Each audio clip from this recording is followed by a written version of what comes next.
నిన్నటి వాలంటీర్లు నేటి వైసీపీ కార్యకర్తలుగా మార్చేసింది ఇప్పుడు తెలుగుదేశం జనసేన బీజేపీ కూటమి. ఎప్పుడైతే వాళ్ళని పక్కన పెట్టమన్నారో ఇప్పుడు వాళ్ళు ఏకంగా పార్టీ కార్యకర్తలుగానే మారతారు. ఆ 40 ఏళ్లతో వాళ్ళకున్న పరిచయంతో పార్టీకి ఓట్లు వేయించే ప్రయత్నం చేస్తారు. అయితే ఇప్పుడు వాళ్ళ మీద దాడులు అనేది ఆరంభం కాబోతున్నాయి.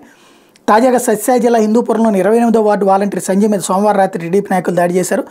స్థానిక సూరప్ప కట్ట కింద ప్రాంతంలోని వాలంటీర్ సంజయ్ ఇంటి దగ్గరకు సోమవారం రాత్రి కొందరు అవ్వాతాతలు వచ్చి పింఛన్ విషయం మీద ఆరా తీశారు.